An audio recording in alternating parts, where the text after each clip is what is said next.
teu pare, on és? El pare està de viatge. Ah, i on ha anat? Venècia. Oh, Venècia. Quin lloc més bonic. El Caire.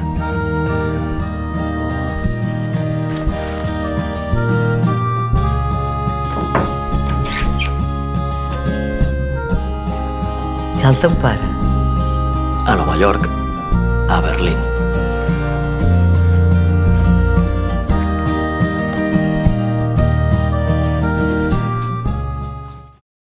Hi everyone, welcome to this new episode of Carolyn Talks for 2025. This is officially my first interview for 2025, and I'm very happy to be joined by writer and director Dani Feixas to talk about his film Paris 70, which is a short film about a son who tells little white lies for his mother who has Alzheimer's disease. And it's a beautiful film, and it talks about, I think, the struggles of looking after an aging parent, but also an aging parent who's forgetting who you are while trying to help them to remember who they were.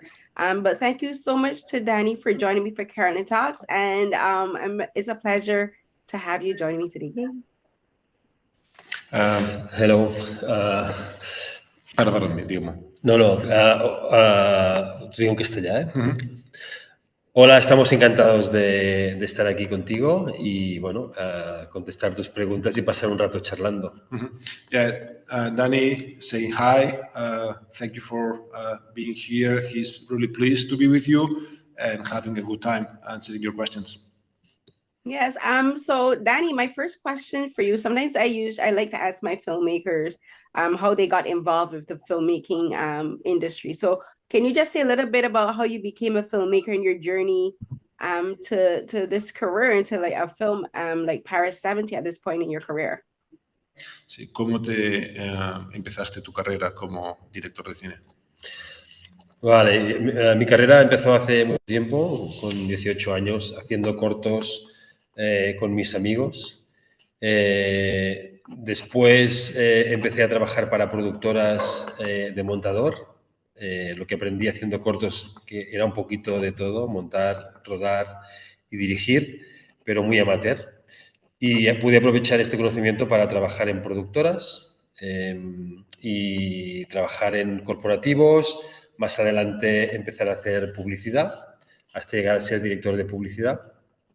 Y videoclips, sobre todo, he hecho muchos videoclips en mi carrera. Y empecé también a hacer documentales para teles. He dirigido 4 documentales y ahora siempre he tenido el deseo de hacer ficción. Siempre he tenido dentro pues las ganas de volver a hacer un cortometraje, que es por lo que empecé, que quería ser director de cine. Y aquí salió Paris 70, ¿no? De una necesidad también personal y de ganas de hacer algo que me gustara de verdad, ¿no? Y bueno, y aquí estamos. Mi carrera es muy larga, tampoco quiero aburrirte con todos mis trabajos. Yeah, so Dani is saying that he started when he was 18 doing some short films, and that gave him the chance to jump into a production company where he started editing and directing some little projects. And right after that, he had the chance to start doing his own productions in advertising and video clips, music videos. And right after that, jumping into documentaries, he recently released the 4th documentary for the national TV here in Spain. And right after that, while he was doing that last documentary, he jumped into fiction and directed and produced the Paris 70 short film, which is now the one that is been doing the tour, the worldwide tour. So the reason why I like asking that filmmakers how they got into the industry, because as I like to say, no filmmaker's journey is the same. No one takes the same steps.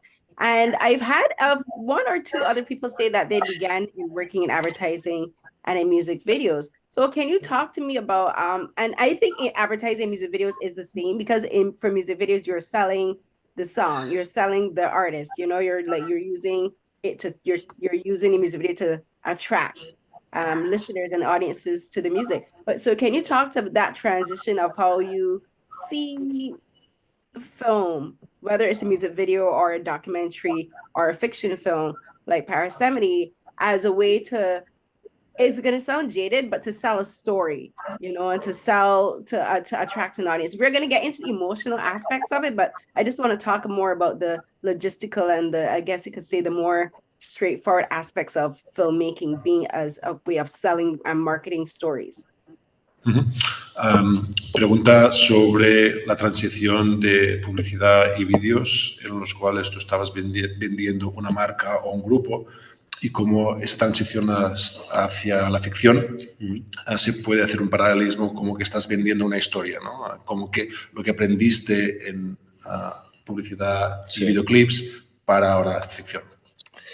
Bueno, he trabajado en publicidad y en videoclips, pero siempre intentando contar una historia también, ¿no? Mi objetivo en los videoclips siempre era contar una historia, aunque no tenga diálogos, solo con música. También en publicidad he trabajado en muchas campañas, colaborando, campañas sociales, con la Asociación de Parkinson o, por ejemplo, con gente joven con exclusión social. Varias campañas he hecho por el estilo, que también me han, de alguna forma, implicado mucho con el sector social, ¿no? Que es de lo que habla el corto. Pero no, lo que me ha servido sobre todo la publicidad y los videoclips es para aprender a dirigir, ¿no? A tener una idea y a tener un criterio, ¿no? A la hora, a nivel estético y a nivel emocional.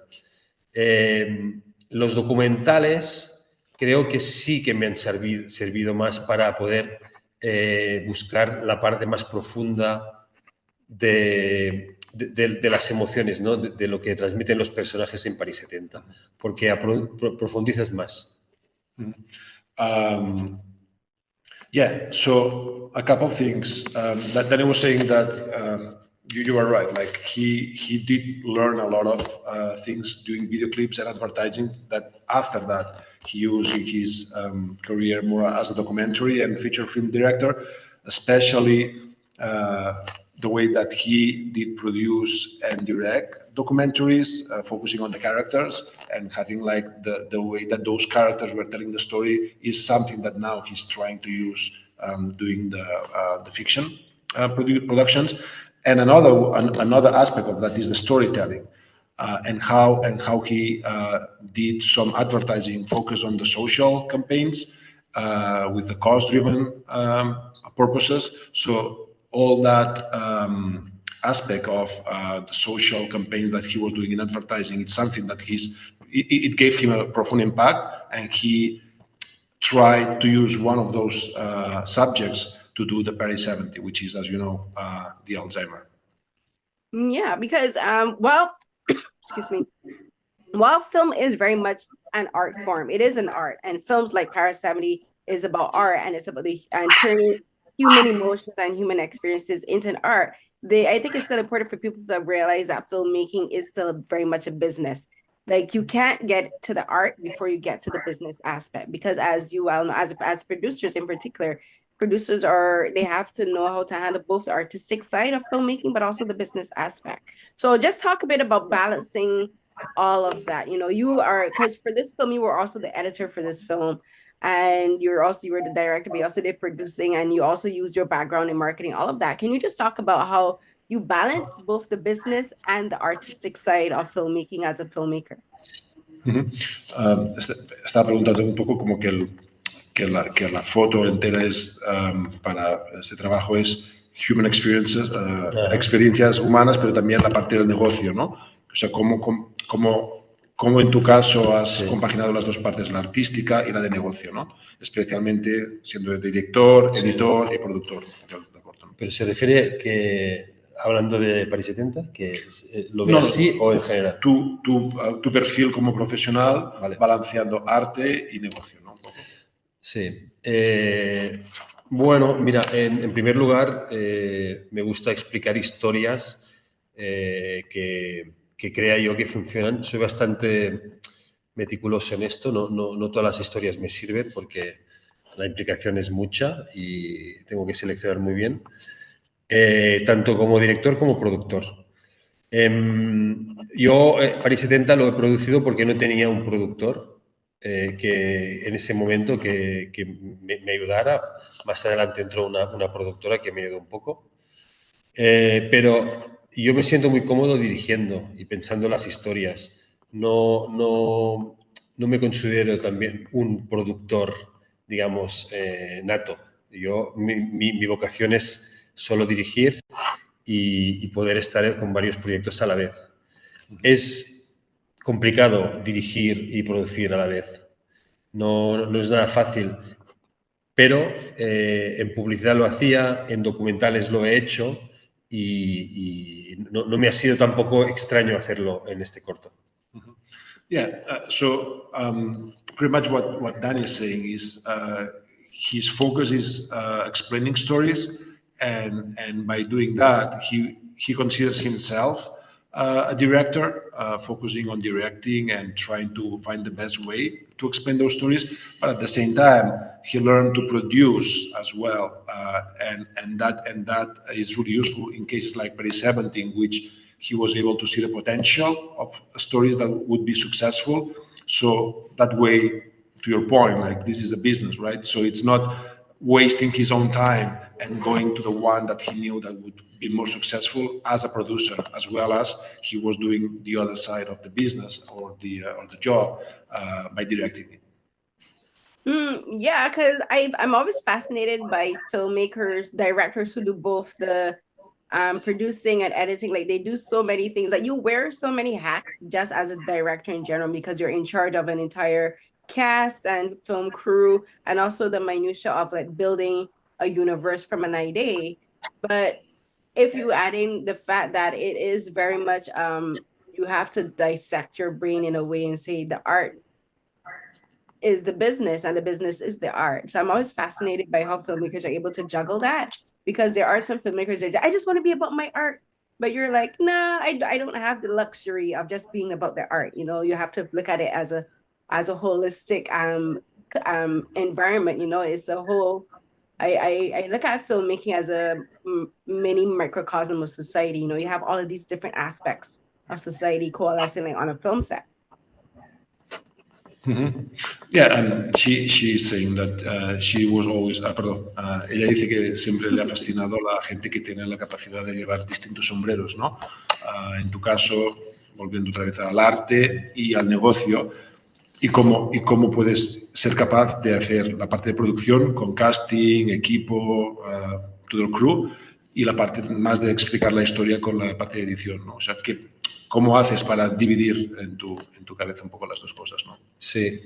Es complicado porque yo, por ejemplo, sí que considero que la parte de dirección y la parte de edición van relacionadas y tiene sentido, porque yo cuando dirijo ya estoy montando, ¿no? Y al ser montador sé cuándo tengo la secuencia o la escena, ¿no? Esto me va muy bien a la hora de dirigir, pero sí que producir es un trabajo más racional y es un poquito complicado poder separar el sombrero de director y ponerte el sombrero de productor. Es verdad que esto es un cortometraje y es factible, puedes hacerlo. Si fuera un largometraje sería complicado producir solo como único productor un largometraje si además eres director y además eres montador.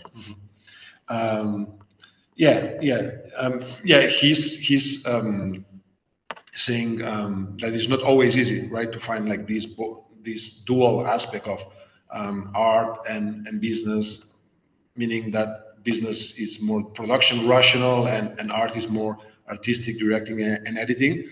Editing and directing are connected because since he's already thinking the way he's going to be editing the short, while he was in the production of the short, he was already thinking the way he would be editing it.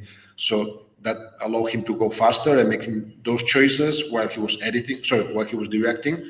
But the production, it's a more rational aspect, and he feels that he was able to pull out because that was a short film. But now that he's developing the feature film of Paris 70, he's saying that it would be hardly possible to do that production and direction at the same time, because a feature film, there is no way that you can focus in both things in a feature film, but he could do it in the short. Yeah, because the short film actually, for a lot of filmmakers who intend to make like features, short film act as a proof of concept. You know, it gives you an idea of what you already need to do, and it makes the process of taking the short to the feature easier because you already have the proof of concept there. And reason I wanted to start talking about start our interview about Paris 70 talking about this is because I actually do see a kind of like a similarity to how we as human beings work and how our brains work with regards to like cognitive decline and conditions like that, because we are able to compartmentalize. You know, that's one of the beauties of human beings. You know, we compartmentalize emotions and experiences. And so I really wanted to get that facet of you as a filmmaker to start the interview. Sí, bueno, lo que dices de que le interesa mucho esta parte, ¿no? Porque es un poco la forma de que los humanos tenemos el cerebro, ¿no? Dividido entre la parte más de emociones y de la razón, ¿no? Y que le interesan mucho los artistas que son capaces de tener como estas dos partes, ¿no? No, a veces es la necesidad, ¿no? de poder sacar proyectos adelante. Normalmente en un cortometraje no tienes el camino fácil, ¿no? Y tienes que ponerte pues, varios sombreros para poder tirarlo adelante. Es verdad que siempre había deseado ser solo director de este cortometraje y al final, pues mira, pues la situación no fue así, pero también creo que como era un presupuesto pequeño, que el director sea productor va muy bien para poder optimizar los costes y saber exactamente en dónde pones el dinero, ¿no?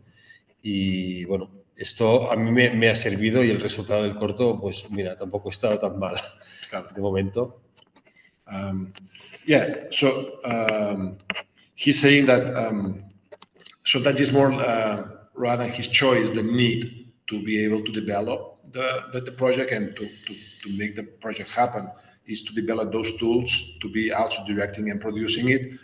If he was for him, he would prefer only directing it, but seeing the budget limitations that he had with the short film, he realized that he was the best person to also produce it and to make it happen at the same time. And looking at the results of Paris 70, that was a good choice, yeah. So we're going to get into Paris 70 now. So the film was written by Nach Solis, and it's a very short main cast. It's just 3 main characters. You have Luisa Gavasa, who plays Angela, the aging mother. Then you have Alain Hernandez, who plays Jan, her son.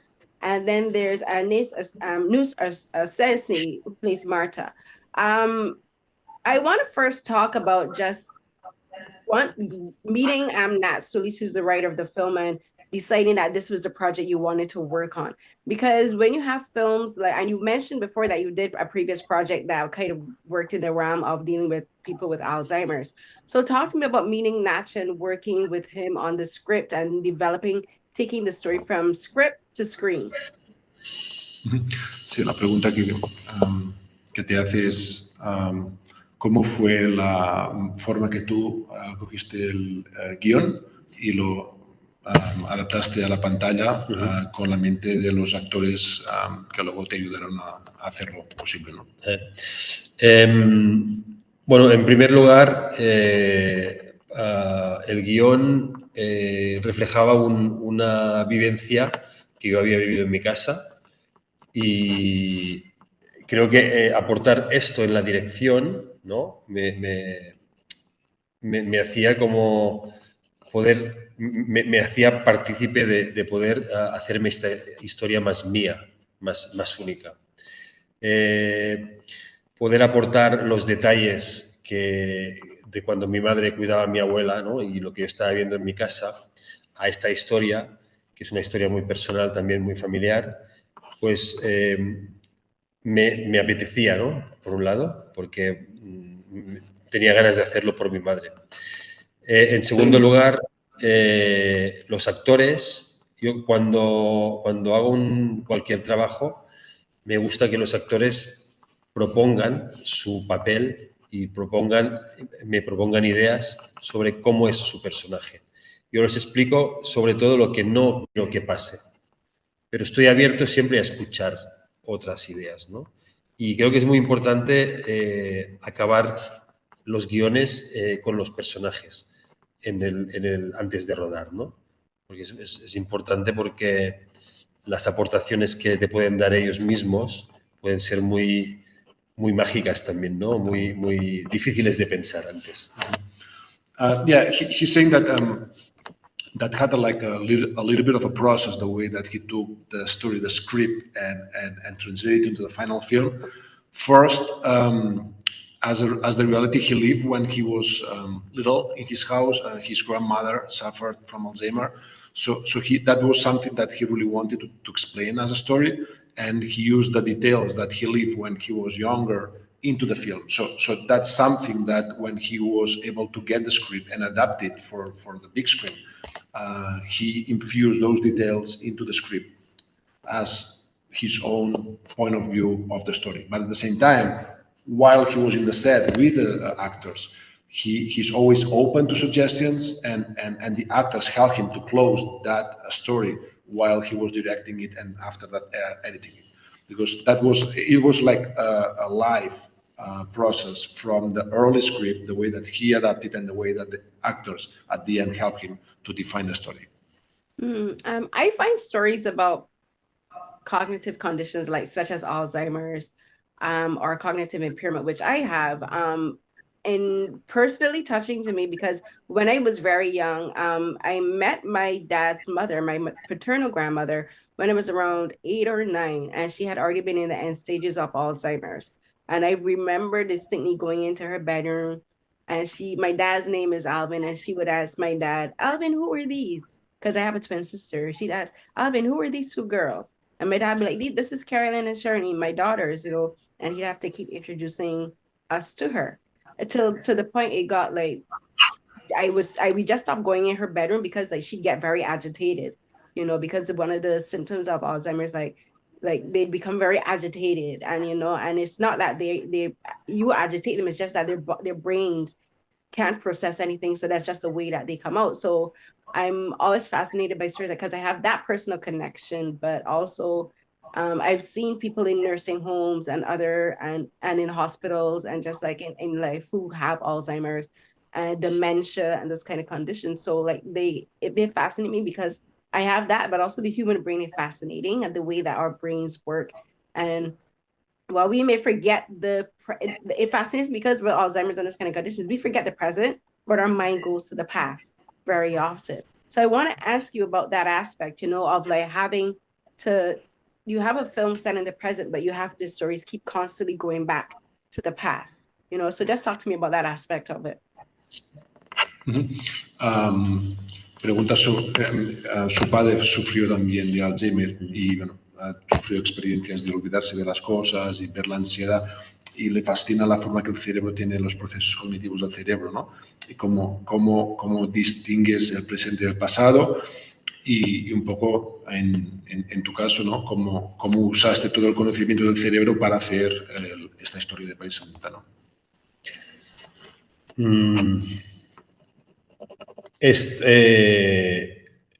El concepto de mentiras blancas que se explica en el guión, estaba en el guión, o sea, que explica en el corto, ya estaba en el guión.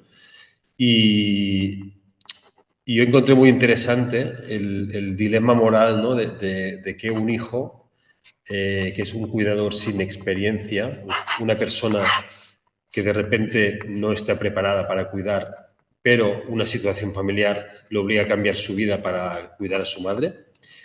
Y cómo esa persona que va aprendiendo, ¿no? Como un work in progress sobre el ser cuidador, decide mentir, ¿no? O tiene ese dilema moral de decidir si miente a su madre para que ella sea más feliz o no lo hace, ¿no? Y sigue pues sin salir de ese círculo vicioso, ¿no? De la pregunta. Yo creo que es un concepto muy, muy interesante porque es muy real. Muchos testimonios, ¿no?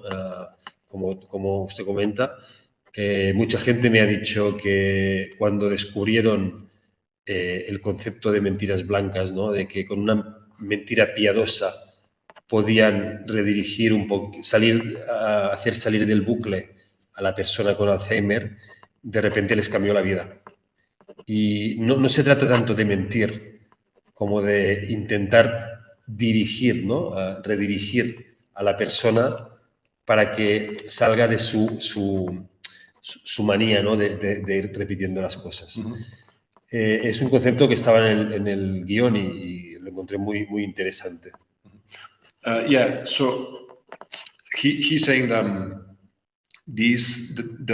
something that really helped him to focus the story on the story was this idea of white lies, and as the center part of the evolution of the caregiver character, and the way that these white lies at the end is the trigger to just go from like the dark moments of the disease to something more optimist, because he knows that he's been chatting to other persons that suffered the same experiences, that it's something really real, like the moment that it's like the tunnel that they cannot leave when they have the Alzheimer, and the way that these white lies almost like make them go out of the loop and find some magic that at the end of the day, it's what is happening in the short film, give like these last moments of the stage of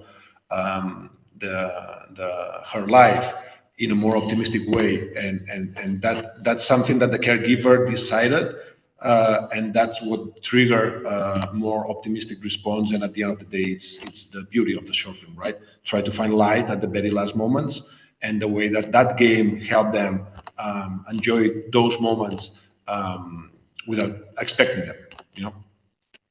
Yeah, because what I think that is so interesting about this film is we're going to get to the joy aspects of it, but what I think is so fascinating with what you do with this film is that the impetus for Jan to make this journey down memory lane, in telling the white lies for his mother, is that it starts with him having to tell her that her husband has died. And for anyone having to tell a loved one, whether it's a mother, a father, a sister, a wife, or husband, that the person that they love the most, that their spouse, that the person that they spent so many years of their life has died, is an extremely traumatic event in and of itself. So it's not just that she has Alzheimer's, which is a traumatic condition, and it affects everyone. It affects both the person with Alzheimer's, but their caretakers and their family members. But Jan, in having to relive this moment over and over, that itself is a trauma for him as well. And it's making him relive a traumatic experience, the day his father died, and in reliving like the funeral aspect, because his mother helped plan the funeral. And like, that's a traumatic event in his own life. So just talk to me about that aspect of Jan. Like, we understand that for Angela, like she's going to forget that her husband has died. She's going to forget the funeral. She's going to forget this painful aspect, but Jan doesn't get to. He has to relive it, but he's not going to be able to forget that for decades to come. So just talk to me about making that the impetus for Jan's story, because I think he chooses to tell her the white lies for himself as well, because he can't bear the pain of reliving this moment for himself as well. Sí, ella dice de que añadido a la enfermedad de Alzheimer está la situación del marido, del papá de Jan, y cómo eso como un segundo trauma, ¿no? Porque Jan está reviviendo la pérdida de su padre a través de la historia que está contando a su madre, y él está sufriendo porque la mamá está enferma, pero al mismo tiempo está reviviendo de que su padre ya no está, ¿no? Como desde el punto de vista de Jan, ¿cómo ves, ¿no? Tener que gestionar estos dos frentes, ¿no? La enfermedad de la mamá y el hecho de tener que continuar recordando que el papá tampoco, ¿no? Yo creo que Jan tiene de alguna forma asumido, ¿no?, que su padre murió, y es un trabajo mental que Jan, que es una persona sana, tiene asumido. Lo que sí que él hace sufrir es ver que su madre, ¿no?, cada día revive la misma situación. Obviamente no le gusta, y cuando piensa en su padre puede ser doloroso también, ¿no? Pero yo creo que aquí el conflicto sobre todo está en su madre, ¿no?, que se encuentra en esta situación. Hosti, és que volia dir... No, yeah, sure. What that is saying is it is a good point. You know, like the fact that Jan needs to deal with the loss of his father at the same time of dealing with the disease of his mother. The difference is that Jan is healthy and he has his own ways of dealing with that loss, the loss of his father. What is totally unexpected for him and what he's learning during the process is how to find the best way to approach the way that he's going to be helping his mother in those moments, you know. So, and that's something that he keeps learning every moment, and when he faces the moment that the Marta, which is the nurse that gives him the idea of the white lies, that changes the whole thing, right? So before that moment, Jan is suffering because he doesn't know how to deal with the disease, and that's the main focus of the story at the end. Y creo que el cortometraje, lo diferente de este cortometraje con otros cortometrajes que hablan de Alzheimer, es que se centra en la figura del cuidador, se centra en el cuidador y el punto de vista es el del cuidador. Entonces está bien, yo creo que mostrar pues todas sus inquietudes, porque es un cuidador no profesional, es un cuidador que, como muchas familias, ¿no? Que de repente hay que hacerlo y se aprende. Y de alguna forma el cortometraje ha impactado muy fuerte en las asociaciones de Alzheimer por esa razón, porque las asociaciones de Alzheimer han visto en París 70 un homenaje a los cuidadores, ¿no? El cuidador es una figura invisibilizada, es un trabajo muy duro y que muchas veces no es reconocido. Por ejemplo, cuando hablas con alguien que tiene un enfermo de Alzheimer en casa, le preguntas por el enfermo, pero no le preguntas al cuidador, ¿y tú cómo estás? ¿No? Que aquí en el cortometraje pasa. De alguna forma es un homenaje a todos los cuidadores. Yo se lo dedico a mi madre, que fue cuidadora, pero va mucho más allá, ¿no? Y las 80 proyecciones que se han realizado en España ya en asociaciones de familiares de Alzheimer demuestran esto, ¿no? Que empatiza con toda esa gente. He's adding an important point about this, the role of Jan in the story. The main difference of this short film or this story compared to the other stories talking about Alzheimer is that the focus here is more about the caregiver and not so much about the person that is suffering Alzheimer, and the fact that he's not professional, he's learning, he's realizing about what he needs to be doing every single day as he goes.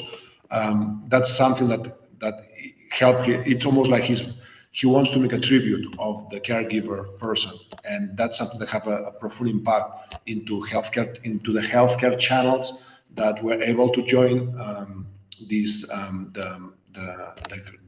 the journey of Paris 70. He was mentioning that it was screened in over 80 different healthcare channels, and they are using this as a case to teach other caregivers the way that they can help their loved ones to deal with the Alzheimer's disease. So beyond the over 140 awards that the Paris 70 short is doing into the Critic, he's more proud of the other impact that the short film is doing into these healthcare channels and the way that they are using the short film as a tool to help other caregivers to deal with the disease. Right. And I think that's amazing. And I think that's also, so as you were saying, so important, because for many caregivers of people who are disabled, especially for those who are of aging parents, you know, like many of them, they're learning as they go along. They're not trained professional nurses or doctors, you know, they didn't go to school to learn how to be. Here in Canada, we would call them a PSW, a personal support worker. Like you go to school for that, you know, and you're trained, but for family members, they're not trained. And it's even more difficult because they're watching someone that, in Jan's case, his mother, who raised him, deteriorate in front of his eyes. And there's no way to prepare yourself for that mentally as a child, you know, there's no way to prepare yourself for that emotionally.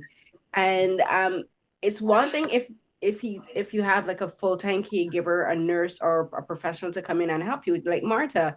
But it's another thing where when they go home at the end of the day, you are the one left to watch, you know. So there's nothing that prepares you for the emotional, the physical, and the mental toll that this takes. So I think it's important that you do center the caregivers, especially the children, like this, because you're showing that there's a toll on them as well, you know, and like and it's a hard thing for them to process because they have all of these factors to take into consideration.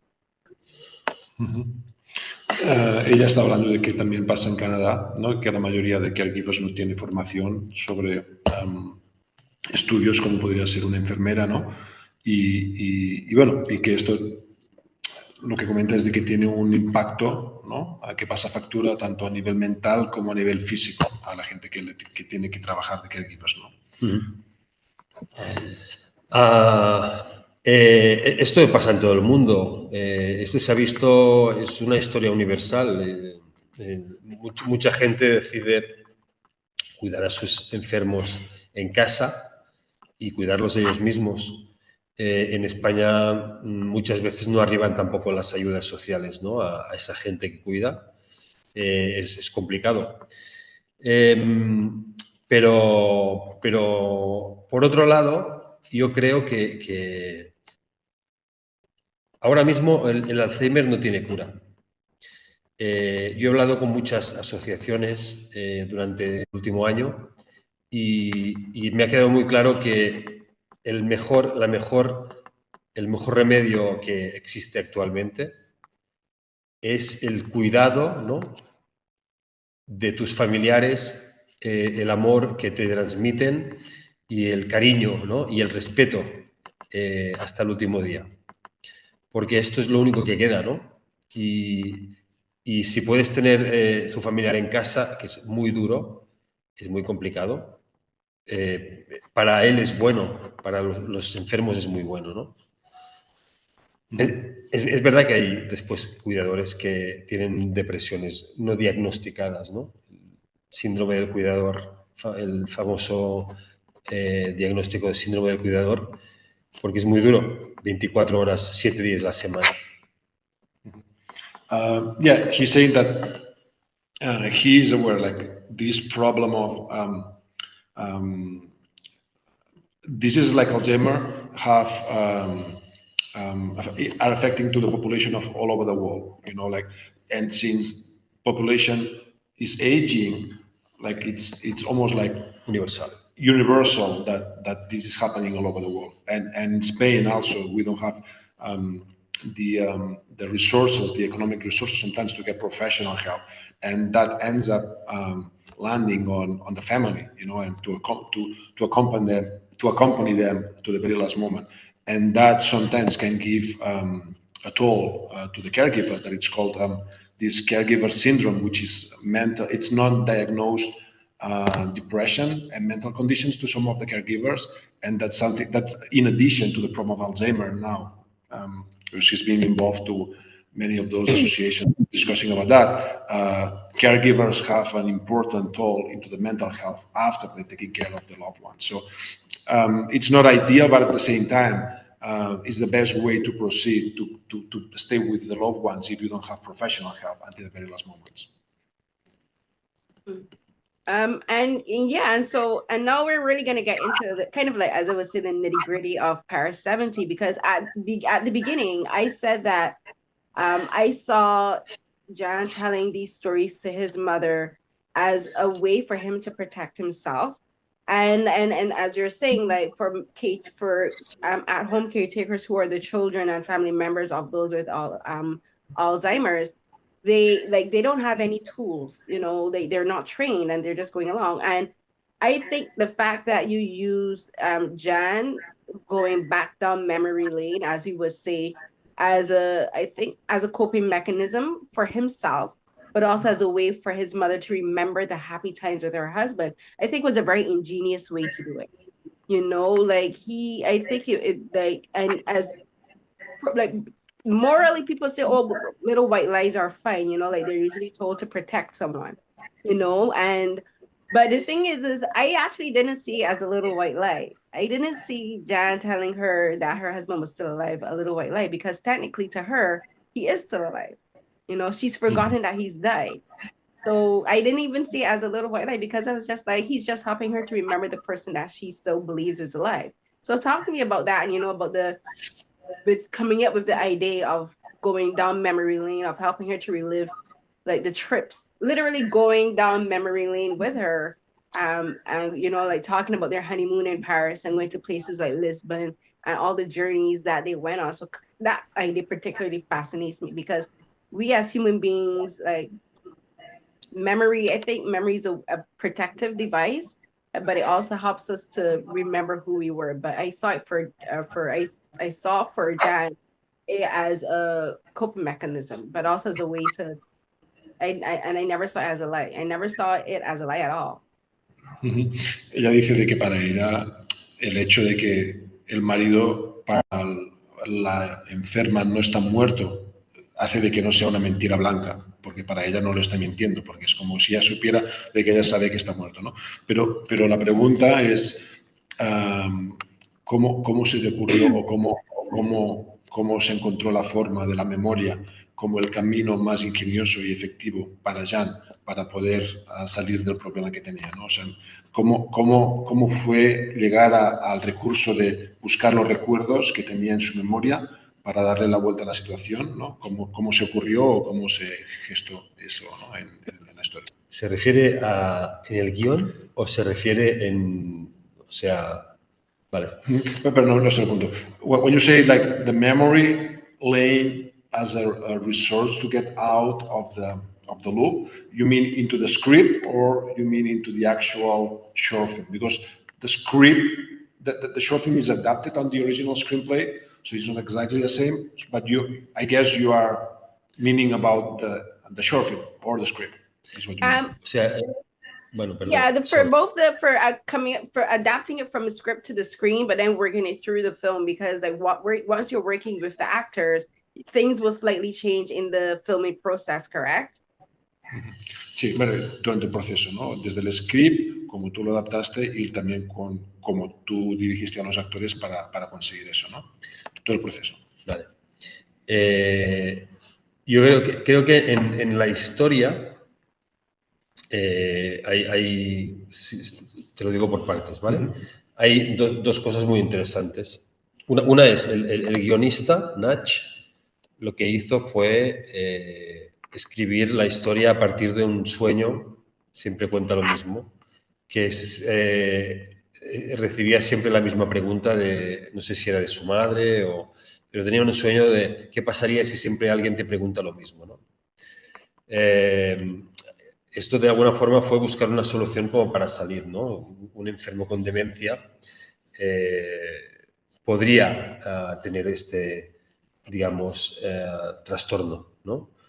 Y la forma de salir de ella son las mentiras blancas. Esto es un concepto que ya existe, no se ha inventado, ¿no?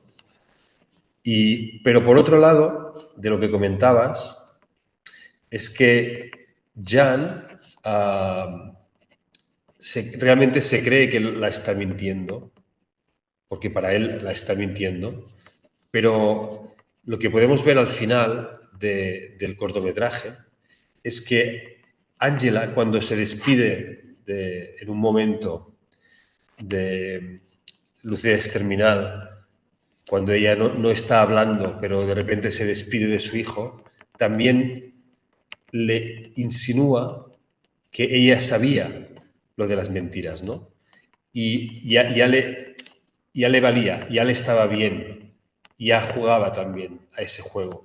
Y eso de alguna forma es lo que hace que sea como un abrazo, ¿no? Final muy bonito, porque no es una simple mentira, sino que era un juego conjunto, ¿no? Familiar. Yeah, so a couple, two-side answer about the question. So the original screenwriter wrote the Paris 70 script because he was obsessed with these repetitive questions of the Alzheimer patients. What's going to happen? What's going to happen? What's going to happen? So at the end of the day, he thought, oh, he's going to come up with this white lie to get out of this loop, right? So that was on the original script. But Dani was saying that it was his choice as a director, the way that Jan is using this as a lie, thinking that he was really lying into Angela, but at the end, Angela is telling him, or it's almost like he's letting him know that I knew that this was a lie, but I'm fine with it, because that at the end of the day, I really wanted to play that game. So it's almost like the hunter being hunted, like I think that I'm lying to you, but Angela knew that was a lie, but it was okay for her. And that moment of connection, matching the moment that she's saying goodbye, the farewell of Angela, it's something that gave the short film a really nice ending, So it's a kind of two-sided, like the way that it was originally in the script and the way that the actors and Dani changed a little bit that at the end. Right, because you kind of flipped it where Jan was thinking that he was lying and he was lying to help her, but she was in a way kind of lying to help him, So like that's again the whole theory of a white lie being a lie told to help. It's a lie for a good reason rather than for a bad reason. But I want you to talk about working with Luisa and Alain, with just coming up with their connection and the way you wanted the story to unfold between them, because Jan is once he starts to go down memory lane with her, his attitude changes. He's not frustrated, he's not angry, he's looking forward to having these trips down memory lane with her. He's looking forward to looking for a photo album and saying, let's look and see, tell me about this story, tell me about where you went. And then for Luisa in particular, because she's playing someone who has Alzheimer's, her performance has to be way more nuanced, because she has to have the fragility of someone who is sick and aging, but she still has to have when it comes time to telling the stories, the clarity to recall everything. And memory can be so ephemeral, memory can be so definite, but it can also be very loose and transient. So talk to me about working with them and these aspects of their characters. So sorry, let me see if I got this right. You mean the difference between the lie with Jan and with Marta, who's a professional, right? Like, what is the difference between that? Or was it sorry? No, it's about how both characters are lying and for the exact same reason. And like as you said at the end, like Angela reveals, like she knew that he was telling a lie, but she led him to believe that she didn't really understand what was going on, but she was still cognizant at some times of what was happening. So I think that's a very interesting aspect to both characters and the way the actors play them. They have to play these two characters in a very careful way, because they both have kind of like light and dark aspects of their characters. The anger and frustration with Jan, but then there's also he's looking forward to he finally gets to the point where he's looking forward to spending time with his mother and telling these stories. And for Luisa, playing a character who has Alzheimer's, there's the anxiety and the stress and the frailness of someone who's sick and aging, but there's still a way she has to balance that with being someone who has the clarity to recall all of these very detailed stories. Sí, un poco lo que dices, el contraste entre la magia de la mentira con la relación entre Angela y Jan, ¿no? Pero al mismo tiempo Marta es una profesional de la sanidad, ¿no? Y para ella tiene que tener las cosas mucho más claras porque es su trabajo, ¿no? Es un poco cómo sientes este contraste entre la mentira mágica y la mentira un poco desde el punto de vista médico de que no debería serlo, ¿no? Un poco. Marta es un personaje muy importante para el desarrollo, ¿no? El clic de la historia, ¿no?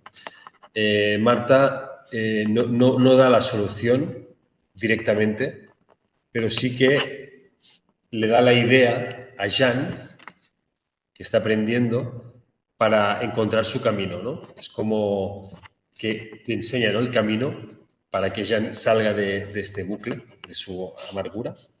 Pero es muy importante porque el papel de Marta a nivel profesional es como más plano más no es tan emocional porque ella vive esto en muchas situaciones, ¿no? Está acostumbrada a esto y lo encuentra normal porque es normal, porque hay mucha gente con Alzheimer. ¿Y qué más era? Sí, no, pues digo eso. No, what Dani was saying is that Marta is a really important person in the whole story because that she's the one that allows Jan to make this turning point, you know, and actually it's not her own idea. She's inspiring Jan to come up himself with the idea of the white light.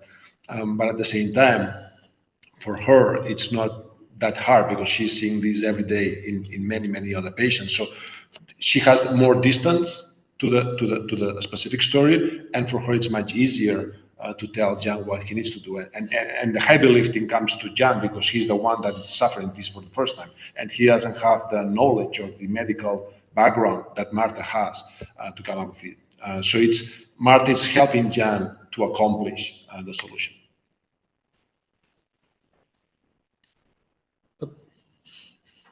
Sorry, I forgot I muted.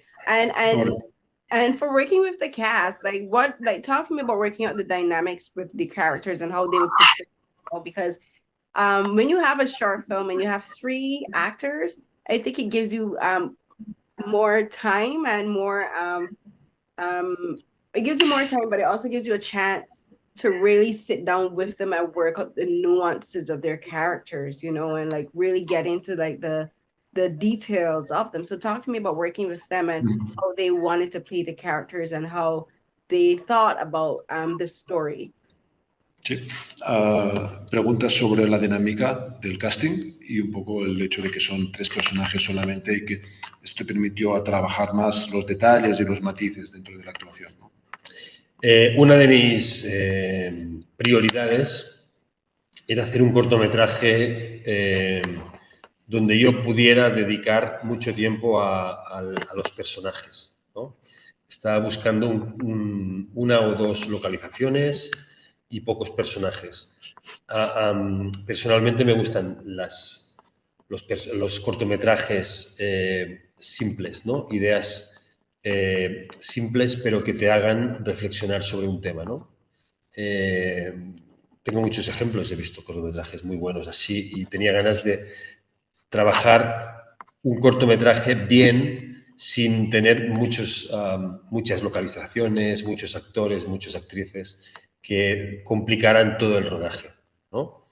Entonces, y esto ya estaba desde el principio, desde como productor yo quería ya buscar una historia así, ¿no? Y fue por lo que yo escogí también este guión, porque encajaba parte de tocar una historia personal, cumplía con unos requisitos a nivel de producción que me interesaban, ¿no? Después lo que pasó también, ho explicat primer això i després ja... Sí, bueno, ell pregunta sobretot el tema de la dinàmica entre els 3 personatges, no? Bueno, la dinámica de los personajes, ninguno de los 3 personajes se conocía. Yo tenía muy claro que tenían que ser ellos porque tanto Alain como Luisa son grandes actores en España y les presenté el proyecto, les gustó mucho, me dijeron que sí y después, cuando se conocieron, ahí apareció la magia, ¿no? No sabes qué pasará cuando se conozcan, no sabes si dos actores funcionan bien. Lo que yo vi en esto es que los dos, cuando actúan juntos, se suman, ¿no? Uno retroalimenta al otro. Y lo que apareció fue una relación madre-hijo muy increíble, es tan grande que incluso viendo el póster, alguno me ha preguntado si realmente eran madre e hijo de verdad, ¿no? Porque dicen que se parecen de cara, que realmente no se parecen, ¿no? Pero es curioso que las actuaciones, ¿no? te hagan entrar en un mundo tan real que te creas esto. Sorry. So what he's saying is this the fact that he wanted to keep like a small production was specifically to focus on the performances, right? So he didn't want to have more than one location, like something that allowed him to focus on the psychology of the actors, and that's what he did. The three actors, Angela, Jan, and Marta, they never met before, even though they are recognized actors in Spain. They never worked together, so he was kind of anxious to see the reaction and how that would play out, and he was glad to see that the chemistry happened from the first scene, you know, especially with Jan and Angela, that they start like playing the role of mom and son in a way that even off scenes, like they were acting a little bit like that, and you can tell that they went so deep into it, they took it to the next level, and people ask him if they were really mother and son, because when you see the performances, they are so real that they look that they're actually both family, mother and son, right? So, and that's something that he's really proud of, because he didn't know when he chose the actors if they would work together or not, and he was surprised and glad to see that was the case. How much time for rehearsal did you have for before shooting? Did you have much time for rehearsals? Si vas tenir molt temps per assajar abans del rodatge. No. Nosotros ensayamos un día antes del rodaje, pero creo que es bueno porque no fue un ensayo realmente, fue como una carta de intenciones, ¿no?, del director, de dónde quería ir y sobre todo qué no quería que pasara y hacia dónde no quería ir, ¿no? Y a partir de ahí jugué con ellos, sobre todo en el set, en el rodaje, e intentar ir moldeando, ¿no? Y enfocando el tema. Sobre todo quería que fuera una actuación contenida, tranquila, y que no fuera como este concepto de guión que era complicado. Podía pasar que fuera como una broma, ¿no? Una simple broma, y no quería esto. Quería bajarlo y que fuera muy realista. Yeah, and I think that Dani has another meeting right now. So if you have some other questions, let's do them now. He was saying about the rehearsal.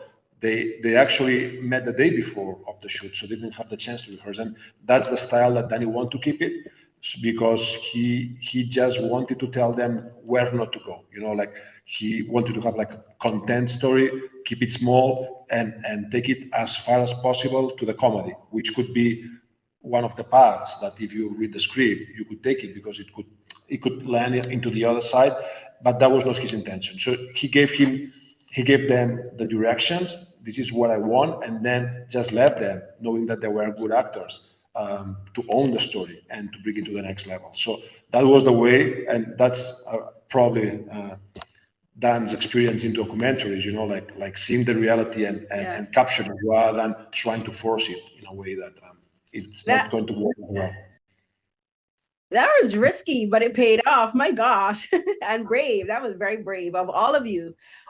So I know you have to go now, so I'll ask one last question.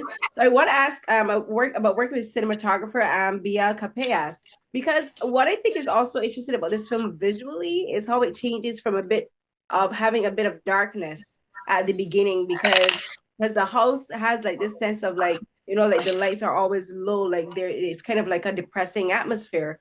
But then as Angela starts telling more and more stories to Jan about these trips and her memories of her husband and his father, the lighting changes just ever so subtly. It starts to get a lighter feel in the film. You know, the tone changes and it starts to feel more light and less depressive. And it kind of shows us where Jan is emotionally, like he's in a better place emotionally at the end of the film than he is at the beginning. So talk to me about getting that look of the film worked out with your cinematographer, and like telling and letting that be the visual key to letting us know how Jan is changing emotionally and mentally. Sure. Ella pregunta sobre el rol de la luz en el documental, como casi un personaje, ¿no? Como que al principio todo es muy oscuro y luego cuando la historia va evolucionando se convierte en algo más luminoso. Si fue una idea director, cómo lo trabajaste con el director de fotografía, un poco el rol de la luz, ¿no? Sí.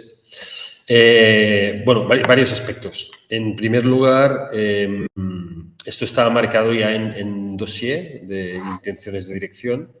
Yo quería dividir la historia en 3 partes, que eran 3 luces distintas. La primera es una luz muy contrastada, a contraluz, muy fría, para que representara el estado mental de la madre, en un momento asfixiante también para Jean. En el giro, cuando aparece el viaje a París, ¿no? Y la madre empieza a estar bien, empieza a pensar y sale del bucle, busqué tonos más cálidos, incluso con la ropa y las entradas de luz. Pero al final la vida sigue, ¿no? Se acaba la magia y la enfermedad sigue su curso, y volví a la escena final, que es más oscura, y esto, como lo rodamos de noche, sí que tenemos una escena donde le ponen la medicación, que vuelve a ser como oscura y a contraluz, pero después nos centramos en una luz tungsteno de una lámpara, solo iluminada con una lámpara, muy cálida, para acabar la escena final entre la despedida de Angela con Jan, ¿no? Esto por un lado. Por otro lado, decidimos trabajar todo el cortometraje con luz natural, porque me interesaba que la luz siempre fuera entrada por las ventanas y trabajar la contraluz, ya sea con las persianas o con las cortinas. Entonces, utilizamos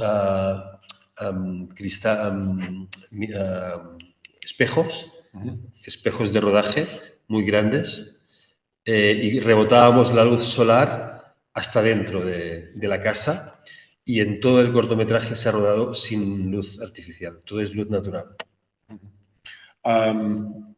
So yeah, to your point, light played a really important role in the story. As a matter of fact, he wanted to have like his vision of the light as much as possible, to use natural light throughout the story, using the real windows and mirrors that were reflecting the natural light, but moving away from artificial lighting, because he wanted to keep as real as possible all the light.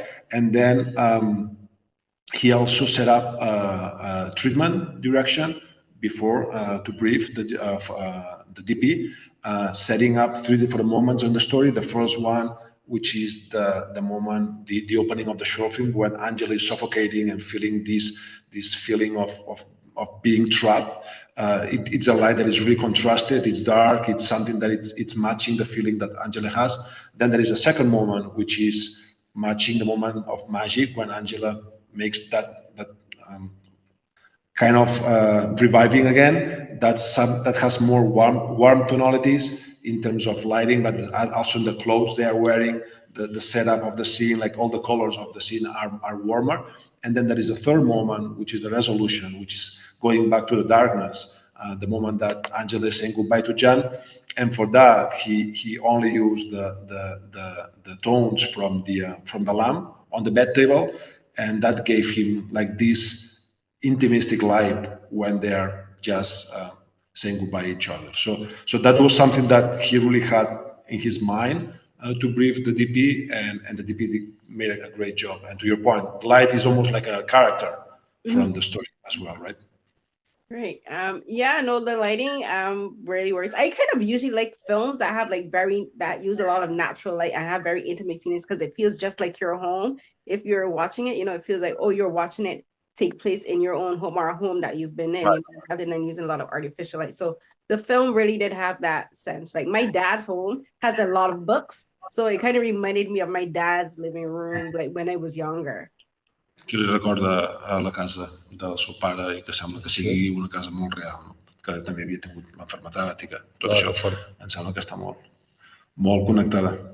Ok, Carolyn. Gracias por la entrevista, ¿no? Ha sido muy interesante. Me ha gustado mucho que de alguna forma hayas simpatizado con la historia, ¿no? Porque realmente es es un tema muy preocupante el Alzheimer, una epidemia del siglo XXI. Y encantado de charlar un rato contigo. Dani is saying thank you so much, and he really appreciates that you really dive into the story, and as you said, for your personal experience, it compelled you in a really personal way, and he's really glad that you help him with some of the thinking that you are doing, give a new perspective of some of the things that he already did. So thank you so much. Great. Thank you so much for taking the time for talking to me. I know you're busy, and congratulations. And I hope the rest of your 2025 goes amazing. Thank you. All right. Gracias. Appreciate it. Thank you. Bye. Have a good day.